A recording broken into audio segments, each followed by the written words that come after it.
السلام علیکم ورحمۃ اللہ وبرکاتہ۔ ناظرین، جیسا کہ آپ کے علم میں ہے کہ روزانہ الحمدللہ ایک سپارے کا خلاصہ بیان کیا جاتا ہے۔ آج نواں سپارہ قول الملأ کا خلاصہ بیان کیا جائے گا۔ اس کے شروع میں سب سے پہلے اللہ رب العزت، ظاہر ہے جیسا کہ آپ کو پیچھے بتایا تھا کہ انبیاء کا تذکرہ چل رہا ہے، تو یہاں سے حضرت شعیب علیہ السلام کی قوم کے بارے میں بات ہو رہی ہے کہ حضرت شعیب علیہ السلام نے ان کو بھی تبلیغ کی، ان کو سمجھانے کی کوشش کی، لیکن وہ باز نہ آئے، تو اللہ رب العزت نے ان کے اوپر دردناک عذاب مسلط کیے، جس کی وجہ سے وہ لوگ ہلاک ہو گئے اور تباہی ان کے مقدر میں ہوئی۔ پھر اس کے بعد اللہ رب العزت حضرت موسیٰ علیہ السلام کا تذکرہ بیان فرما رہے ہیں بڑی تفصیل سے، کہ آپ کو پتہ ہے کہ حضرت موسیٰ علیہ السلام اللہ تعالیٰ کے نبی ہیں اور بنی اسرائیل جو ہے ان کی قوم ہے۔ اصل میں بنی اسرائیل کون لوگ ہیں؟ حضرت یوسف علیہ السلام حضرت یعقوب کے بیٹے ہیں۔ تو یہ جو حضرت موسیٰ علیہ السلام ہے تقریباً چوتھی نسل سے لگتے ہیں حضرت یعقوب علیہ السلام کی۔ حضرت یوسف علیہ السلام اور حضرت موسیٰ علیہ السلام کے درمیان مفسرین نے جو فاصلہ بتایا وہ کم از کم 400 سال کا ہے۔ تو جب انہوں نے اپنے بھائیوں کو بلایا اور اپنی قوم کے لوگوں کو حضرت یوسف علیہ السلام نے ادھر بلایا مصر کی طرف، تو مصر میں آ کے وہ آباد ہو گئے، تو وہاں کے بادشاہ نے ان لوگوں کو، ان کے بھائیوں کو ایک جگہ پر رہنے کی جگہ دی۔ تو مصر میں بنی اسرائیل کی آبادی اس طریقے سے ہوئی اور پھر وہاں سے ان کی نسلیں چلیں، جن کے اندر حضرت موسیٰ علیہ السلام 400 سال کے بعد جا کے آئے۔ حضرت موسیٰ علیہ السلام کے دور میں جو وہاں کے بادشاہ ہوتے تھے ان کو فرعون کہا جاتا تھا۔ تو انہی فرعونوں میں سے ایک شخص ہے جس کا نام منفتح بتایا جاتا ہے۔ تو یہ شخص جو تھا، اس کی عمر جو ہے مفسرین اکرام نے لکھا ہے کہ 640 سال اس کی عمر تھی، اور اس کی بڑی عجیب و غریب خصلتیں بیان کی ہیں۔ فرمایا کہ 400 سال تک اس کے کبھی سر میں درد نہیں ہوا تھا، اس کے گھر کے اندر جو برتن ہوتے تھے وہ آپس میں نہیں کھڑکھڑاتے تھے، یعنی آپس میں کبھی ٹکراتے نہیں تھے، اور بھی عجیب و غریب سی جو باتیں ہیں اس کی تھیں۔ یہی وجہ تھی کہ اس نے یہ سب کچھ دیکھتے ہوئے کہ جی میرے پاس مال و دولت کی بھی فراوانی ہے، اور مجھے آج تک کبھی اتنا چھوٹا سا بھی درد نہیں ہوا کہ میرے کبھی سر میں درد ہوا ہو، اتنا بھی نہیں ہوا، تو لہٰذا میں خدا ہوں۔ تو کہتے ہیں نا کہ انسان کو جو مصیبتیں آتی ہیں، پریشانیاں آتی ہیں، آزمائشیں آتی ہیں، وہ انسان کو اس لیے آتی ہیں کہ تم بے بس ہو۔ جس کے اوپر یہ نہیں آتی تو وہ اللہ تعالیٰ کا شکر ادا کرنے کے بجائے کہ اللہ تیرا لاکھ لاکھ شکر ہے، مجھ پہ کبھی کوئی بیماری نہیں آئی، پریشانی نہیں آئی، بجائے اس کے کہ آپ شکر ادا کرو، وہ الٹا جو ہے خدا بن بیٹھا۔ تو حضرت موسیٰ علیہ السلام کو اسی دور کے اندر مبعوث کیا گیا، اور حضرت موسیٰ علیہ السلام نے فرعون کو تبلیغ کی۔ تو فرعون کو جب تبلیغ کی تو فرعون نے کہا کہ آپ ہمیں کوئی معجزہ دکھائیں۔ تو حضرت موسیٰ علیہ السلام کا عصا جو مشہور میریکل ہے، حضرت موسیٰ علیہ السلام کا معجزہ ہے، تو حضرت موسیٰ علیہ السلام نے اس کو عصے کو جب زمین پہ رکھا تو آپ کو پتہ ہے کہ وہ سانپ بن جاتا تھا۔ اور اسی طریقے سے ید بیضا، یعنی حضرت موسیٰ علیہ السلام کا ایک معجزہ یہ تھا کہ حضرت موسیٰ علیہ السلام جب اپنی ایسے بغل میں ایسے ہاتھ ڈالتے تھے اور جب نکالتے تھے تو حضرت موسیٰ علیہ السلام کا ہاتھ انتہائی روشن ہو جاتا تھا۔ تو اس نے سمجھا یہ جادو ہے، اس نے کہا اچھا جی آپ ایسے کر رہے ہیں تو ہم آپ کے مقابلے میں جادوگر لے کر آئیں گے۔ جادوگر آ گئے، اسٹیڈیم لگا، اور روایات کے اندر، بعض روایات میں یہ بھی آتا ہے کہ جو مفسرین نے لکھے ہیں کہ وہ اتنا 100% اپنی چیز کے اندر پر اعتماد تھے کہ بھئی موسیٰ نے تو ہار ہی جانا ہے۔ تو انہوں نے کہا کہ جیسے موسیٰ نے گیٹ اپ بنایا ہوا ہے، جس طرح موسیٰ نے کپڑے پہنے ہوئے ہیں، جو اس کا حلیہ ہے، ہم اسی طریقے سے بنا لیتے ہیں۔ اگر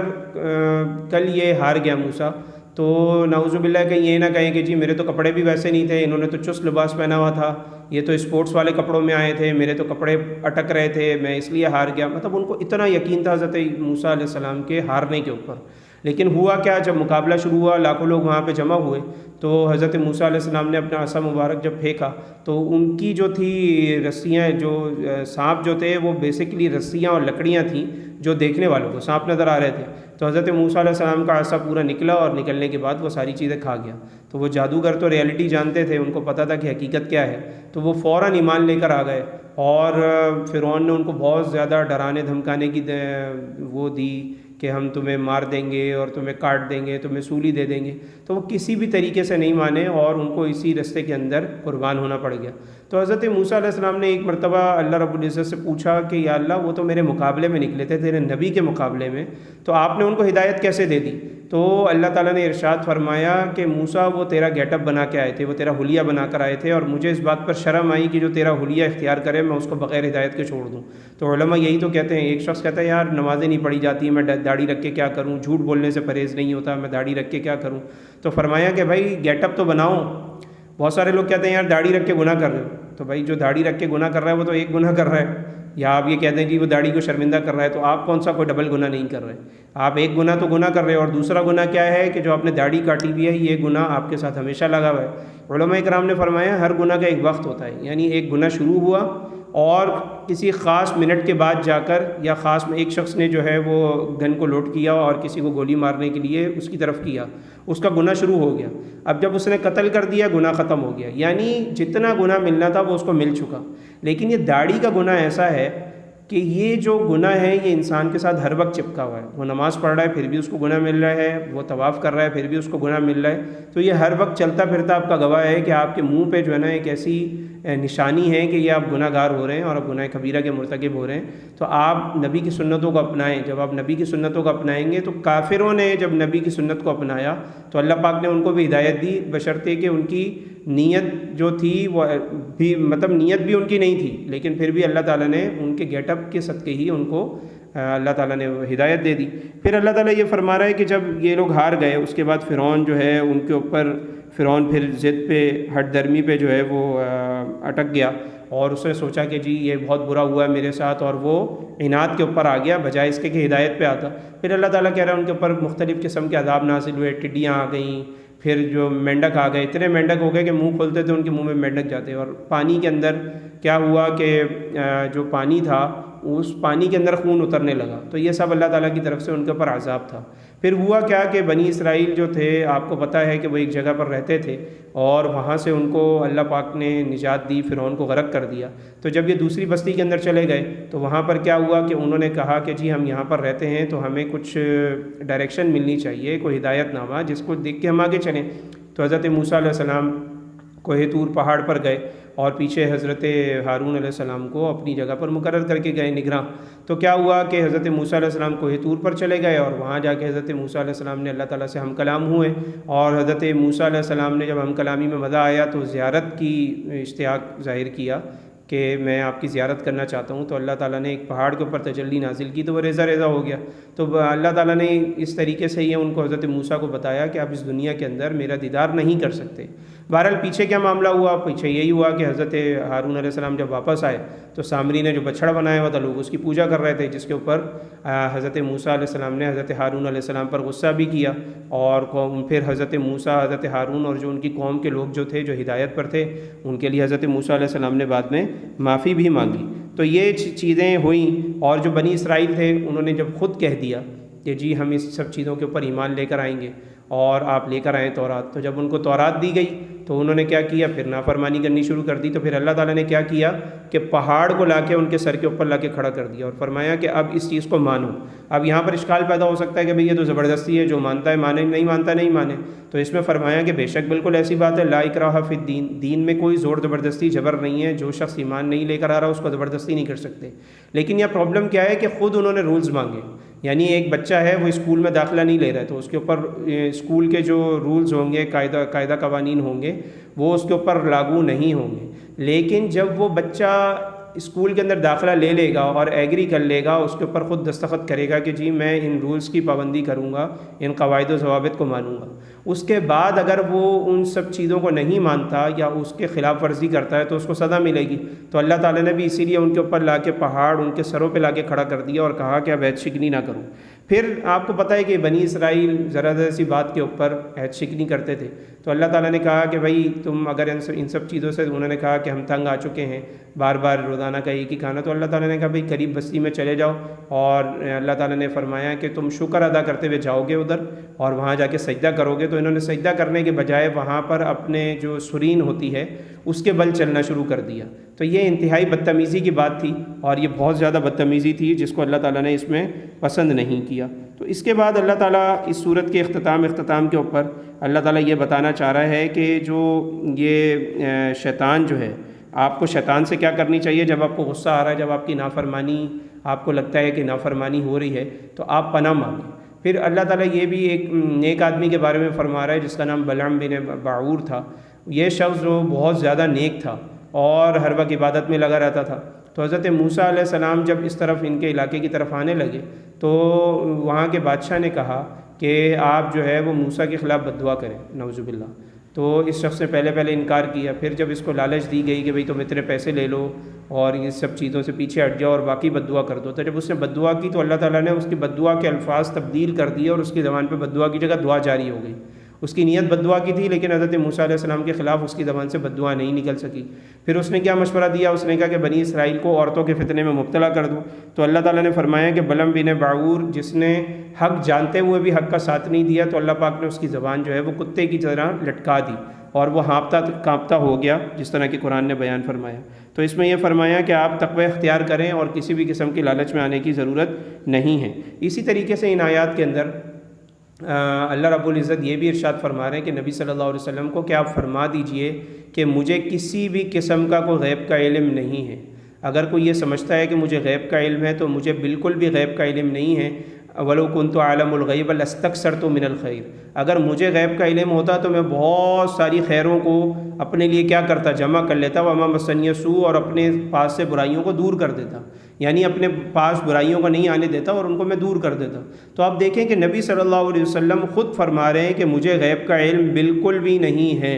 میرے پاس اگر غیب کا علم ہوتا تو میں اپنی طرف خیریں رکھتا۔ ایک عقل مند انسان کیا چاہتا ہے؟ کوئی بھی انسان اپنے اوپر مشکل نہیں چاہتا، اور ایک شخص کو پتہ ہے کہ میرے اوپر مشکل آنے والی ہے جس سے مجھے شدید نقصان بھی ہو سکتا ہے، تو یہ تو خودکشی کے مترادف ہے۔ آپ جو لوگ دعویٰ کر رہے ہیں کہ آپ صلی اللہ علیہ وسلم کو غیب کا علم ہے، تو آپ صلی اللہ علیہ وسلم کو غیب کا علم تھا تو آپ صلی اللہ علیہ وسلم نے جان بوجھ کے زہر کیوں پیا؟ وہ جو عورت نے زہر دے دیا تھا ایک سفر کے دوران۔ تو بتانے کا مطلب یہ ہے کہ ایک شخص کو پتہ بھی ہے پھر بھی وہ زہر پی رہا ہے، تو بھائی ایسا شخص تو نعوذ باللہ کیا کر رہا ہے؟ وہ تو خودکشی کر رہا ہے۔ تو پتہ لگا کہ جو چیز اللہ کے نبی علیہ الصلوۃ والسلام کو بتا دی جاتی تھی وہی صرف اللہ کے نبی کو پتہ ہوتی تھی، جو کہ وحی کے ذریعے بتائی جاتی تھی، اور وحی کی کئی اقسام ہیں، جیسا کہ علماء نے ذکر کیا کہ وحی ایک یہ ہوتا ہے کہ آپ صلی اللہ علیہ وسلم کو خواب میں بھی بتا دیا جاتا ہے۔ پھر کبھی ایسا ہوتا ہے کہ انبیاء جو ہوتے ہیں ان کو ایک آواز آتی ہے، جیسے وَكَلَّمَ اللَّهُ مُوسَىٰ تَكْلِيمًا، اللہ تعالیٰ ڈائریکٹ بات کرتے تھے۔ تو اسی طرح عین ممکن ہے کہ نبی صلی اللہ علیہ وسلم کو بھی اللہ تعالیٰ ڈائریکٹ جو ہے کچھ ہم کلام یا کچھ ایسی آواز آتی ہو جس سے نبی صلی اللہ علیہ وسلم سمجھ جاتے ہیں۔ پھر اسی طریقے سے آپ صلی اللہ علیہ وسلم پہ جیسا کہ مشہور ہے فرشتہ اترتا تھا، حضرت جبریل علیہ السلام۔ پھر حضرت جبریل علیہ السلام بھی کبھی نظر آتے تھے کبھی نظر نہیں آتے تھے، اور جب نظر آتے تھے تو کبھی اپنے ریئل فیس میں نظر آئے بعض اوقات، اور اکثر و بیشتر وہ انسان کی شکل میں آتے تھے، اور پھر اکثر وہ حضرت داہیہ کلبی جو صحابی جو تھے ان کی شکل میں آتے تھے۔ صحابہ سمجھتے تھے حضرت داہیہ کلبی بیٹھے ہوئے، لیکن حضرت داہیہ کلبی نہیں ہوتے تھے بلکہ وہ حضرت جبریل ہوتے تھے۔ جب وہ چلے آتے تھے پھر آپ صلی اللہ علیہ وسلم بتاتے تھے یہ حضرت جبریل ہیں۔ اور اسی طرح خواب کا بتا دیا کہ خواب میں بھی جو انبیاء کے خواب ہوتے ہیں وہ سچے ہوتے ہیں۔ تو یہ ساری اقسام ہے جس کو اللہ تعالیٰ قرآن مجید کے دوسرے مقامات پہ بیان فرما رہا ہے کہ تلک من انباء الغیب نوحیھا الیک، کہ یہ غیب کی خبریں ہیں، ہم آپ کے اوپر وحی کرتے ہیں، یعنی ہم آپ کے اوپر وحی نازل کرتے ہیں، اسی لیے آپ کو غیب کی خبر کا معلوم ہوتا ہے۔ تو اس سے پتہ لگا کہ آپ صلی اللہ علیہ وسلم عالم الغیب نہیں ہیں بلکہ عالم الوحی ہیں۔ اب جو لوگ کہتے ہیں آپ صلی اللہ علیہ وسلم عالم الغیب ہے تو وہ آپ صلی اللہ علیہ وسلم کے مخالف جا رہے ہیں، کیونکہ اللہ کے نبی خود اس چیز کی تردید کر رہے ہیں کہ مجھے غیب کا علم نہیں ہے، اور ساتھ دلیل بھی دے رہے ہیں کہ اگر مجھے غیب کا علم ہوتا تو میں اپنے پاس سے برائیوں کو دور کر لیتا اور خیر کو جمع کر لیتا۔ تو اللہ تعالیٰ ہمیں اس بات کو سمجھنے کی اور سوچنے کی اور اس کے اوپر عمل کرنے کی صلاحیت نصیب فرمائے۔ اور آخر میں بھی جس طرح قرآن کی عظمت بیان ہوئی سورت کے شروع میں، آخر میں بھی قرآن کی عظمت بیان ہو رہی ہے کہ جب وَإِذَا قُرِئَ الْقُرْآنُ فَاسْتَمِعُوا لَهُ وَأَنصِتُوا، فرمایا کہ جب قرآن پڑھا جائے تو تم خوب کان لگا کے سنو، وانصتوا، اور خاموش رہو۔ اب یہاں پہ علماء نے لکھا ہے کہ بھائی جب خوب کان لگا کے سنیں گے تو آٹومیٹکلی بندہ خاموش ہو جائے گا۔ کامن سینس کی بات ہے کہ جب انسان خاموش ہوگا تو انسان اسی وقت کان لگا کے سن سکتا ہے جب پورے خاموش ہو کے سنے۔ تو الگ سے کیوں فرمایا کہ وانصتوا؟ تو اس میں احناف یہ جواب دیتے ہیں کہ اس لیے فرمایا کہ امام کے پیچھے سورہ فاتحہ کی جب وہ تلاوت کرے، قرات کرے، تو اس وقت آپ نے خاموش رہنا ہے کیونکہ وہ تلاوت کر رہا ہے۔ تو وَإِذَا قُرِئَ الْقُرْآنُ، جب وہ زور آواز میں تلاوت کرے، فَاسْتَمِعُوا، تو خوب کان لگا کے سنو۔ جب خوب کان لگا کے سنا جائے گا تو آٹومیٹکلی بندہ خاموش رہے گا تو کان لگا کے سنے گا نا۔ وَأَنصِتُوا الگ سے فرمایا اور خاموش رہو۔ کیا مطلب؟ یعنی جب آہستہ نمازیں پڑھی جا رہی ہوں، سری نمازیں جیسا کہ ظہر اور عصر کی نماز پڑھی جا رہی ہو، تو اس وقت بھی امام قرات کر رہا ہے، اگرچہ تمہیں آواز نہیں آ رہی، وَأَنصِتُوا، لیکن تمہیں خاموش ہی رہنا ہے، تمہیں پھر بھی نہیں بولنا، لعلکم ترحمون، تاکہ تم پر رحم کیا جائے۔ تو یہ دیکھیں حناف کی اتنی مضبوط دلیل ہے جو کہ قرآن مجید سے، جو لوگ کہتے ہیں فاتحہ کے بغیر نماز نہیں ہوتی، تو اس کے بارے میں بھی علماء اکرام نے لکھا ہے کہ بعض نسخوں میں یہ تک بھی لکھا ہے کہ اکیلے آدمی کی فاتحہ کے بغیر نماز نہیں ہوتی، جس حدیث سے وہ لوگ استدلال کرتے ہیں، اور دوسری حدیث کو چھوڑ دیتے ہیں جس میں اللہ کے نبی علیہ الصلوۃ والسلام نے فرمایا کہ امام کی قرات مقتدی کے لیے کافی ہے۔ ان حدیث کے اوپر نظر نہیں ہے ان لوگوں کی، ان حدیث پہ نظر ہے، اور اس کا جواب خود قرآن مجید کے اندر موجود ہے۔ تو اسی لیے یہاں پر اللہ تعالیٰ اس صورت کا اختتام کر رہا ہے، آگے سورہ انفال شروع ہو رہی ہے۔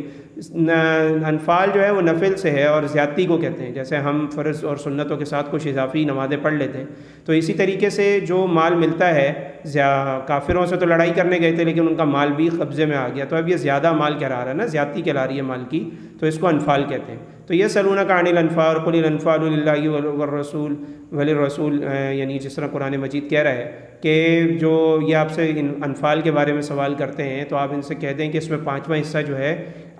رسول اللہ کا ہے، اور یعنی فقراء، مساکین اور وابن السبیل جو مسافر ہیں اور جو دین کا علم حاصل کرنے والے لوگ ہیں ان کے لیے ہے۔ فرمایا کہ اس کے بعد جو 4 حصے ہیں وہ مجاہدین کے لیے ہیں، اور اس میں بھی آپ کو پتہ ہے کہ جو گھوڑ سوار جو مجاہدین ہیں ان کو ڈبل ملے گا، اور جو پیدل والے ہیں ان کو سنگل ملے گا، جیسا کہ شریعت کا اصول ہے۔ پھر اسی طریقے سے اسی سورہ انفال کے اندر آپ صلی اللہ علیہ وسلم کے جو ایک بہت مشہور غزوہ ہوا جس کو غزوہ بدر کے نام سے جانتے ہیں، تو یہ غزوہ پیش آیا جو کہ اسلام کا سب سے پہلا غزوہ ہے۔ اس کا کیا بنا، معاملہ کیا بنا؟ حضرت سعد بن معاذ رضی اللہ تعالیٰ نے ایک صحابی ہیں، آپ صلی اللہ علیہ وسلم جب ہجرت کر کے تشریف لے گئے تو بھائی جب چلے گئے تو آپ چھوڑ دو، لیکن ان کو یہ تکلیف ہوئی کہ جی ہم سے بچ کے کیوں نکل گئے، ہجرت کیوں کر گئے؟ تو کفار مکہ جو تھے وہ اس بات کے اوپر بہت زیادہ نادم تھے کہ ہم ان کو مار کیوں نہیں سکے، ہم ان کو نقصان کیوں نہیں پہنچا سکے۔ تو انہی دنوں حضرت سعد بن معاذ رضی اللہ تعالیٰ عنہ مکہ مکرمہ میں تشریف لے گئے بیت اللہ شریف کی زیارت کے لیے۔ تو وہاں پہ ابو جہل نے کہا کہ اگر تم ہمارے ایک سردار کی پناہ میں نہیں ہوتے نا تو آج میں تمہیں قتل کر دیتا، اگر تم ہماری بات مانو تو خبردار جو تم نے ان کو پناہ دی ان کو وہاں سے نکال دو، ورنہ ہم تمہارے ساتھ بہت برے طریقے سے پیش آئیں گے۔ تو جس پہ حضرت سعد بن معاذ نے اس کو الٹی دھمکی دی تھی اور فرمایا تھا کہ تم ہمارے ساتھ اگر یہ کرو گے تو تمہارے قافلے بھی جب شام جاتے ہیں نا تو مدینہ سے ہوتے ہوئے جاتے ہیں، تو ہم بھی ان کو نہیں چھوڑیں گے۔ پھر کیا ہوا کہ ابو جہل نے اس دھمکی کے اوپر عملی پیش رفت کیا کی کہ مدینہ کے آس پاس جا کے جو مسلمانوں کے مویشی تھے ان کی لوٹ مار شروع کر دی۔ تو اسی دوران کیا ہوا کہ ابو سفیان کا ایک قافلہ وہاں سے آ رہا تھا ملک شام کی طرف سے، اور آپ کو پتہ ہے کہ سرحد یہ مطلب یہی رستہ نکلتا تھا مدینہ سے۔ تو آپ صلی اللہ علیہ وسلم جب حضرت سعد بن معاذ نے جا کے وہ حالات بتائے اور وہاں سے کاروائیاں شروع بھی ہو گئی تھیں، اور حضرت سعد بن معاذ نے کہہ دیا تھا کہ تم کرو گے تو ہم بھی کریں گے، تو یہ ریئیکشن تھا، مقابلہ تھا۔ تو کیا ہوا کہ وہاں پر جب وہ قافلہ گزرنے لگا تو حضرت سعد بن معاذ رضی اللہ عنہ کی اطلاع پر آپ صلی اللہ علیہ وسلم نے وہاں جا کے گھات لگائی، اور وہاں پر جب ابو سفیان کو پتہ لگا تو وہ وہاں سے محفوظ مقام پہ نکل گیا، اور بعض روایت کے مطابق اس نے ابو جہل کو اشارہ دیا کہ بھائی آپ آ جائیں۔ تو ابو جہل جو تھا اس کی اتنی ہمت تھی کہ اس شخص نے خانہ کعبہ کی چھت کے اوپر کھڑے ہو کے بیان کیا، اور اس نے کہا کہ آج بہت عظیم دن ہے، آج ہم لڑنے جا رہے ہیں، اور 1000 گھوڑ سوار اور تلواریں اور عورتیں اور شراب کے مٹکے، عورتیں گانے گاتی ہوئی جا رہی ہیں، ناچتی ہوئی جا رہی ہیں، اور ایک بغل بجاتے ہوئے جا رہے ہیں کہ آج تو یہ زندہ نہیں بچیں گے، مسلمانوں کو تو ہم ویسے ہی کھا جائیں گے، اتنی کم تعداد کے اندر ہے۔ تو اب اس میں بہت سارے لوگ اعتراض کر سکتے ہیں کہ جی ابو سفیان کا قافلہ تو بہت پرامن ہے، اس کو مسلمان کیوں لوٹ رہے تھے اور نبی صلی اللہ علیہ وسلم نے یہ اقدام کیوں کیا؟ تو بھائی ان کا مقصد کیا تھا کہ یہ جو مال تجارت جو آنا تھا اس میں سے مال جمع کر کے وہ بڑی جنگ کی تیاری میں تھے، تو اس کے وہاں پہنچنے میں بھی نقصان تھا، اور دوسری بات یہ ہے کہ جب وہ خود اس چیز کی خلاف ورزی کر چکے تھے اور وہ مسلمانوں کو مدینے میں بھی ٹک کے نہیں بیٹھنے دے رہے تھے اور کاروائیاں شروع کر دی تھیں، اور ابو جہل دھمکیاں دے رہا تھا مدینے والوں کو، تو اس کے بعد کیا چارہ رہ گیا تھا کہ مسلمان اقدام نہیں کرتے؟ تو مسلمانوں نے وہاں جا کے اقدام کیا، اور وہاں پر اللہ تعالیٰ بیان فرما رہا ہے کہ تم چاہتے تھے اس گروہ کو، لیکن اللہ تعالیٰ تو لیحق الحق بالباطل، اللہ تعالیٰ تو حق اور باطل کا معرکہ کروانا چاہتا تھا جو کہ اللہ تعالیٰ نے کروایا۔ تو اس کے بعد کیا ہوا کہ اللہ تعالیٰ یہ فرما رہا ہے کہ یہ جو جنگ ہے، یہ جو قافلہ ہے، یہ حق اور باطل کا ایک شاخصانہ ثابت ہوا، اور اس سے اللہ تعالیٰ نے ثابت کر دیا کہ حق پر کون ہے اور باطل پہ کون ہے۔ تو اللہ رب العزت سے ہماری دعا ہے کہ ہم نے جو کچھ سنا اللہ تعالیٰ ہم سب کو اس پر عمل کرنے کی توفیق عطا فرمائے۔ وآخر دعوانا ان الحمد للہ رب العالمین۔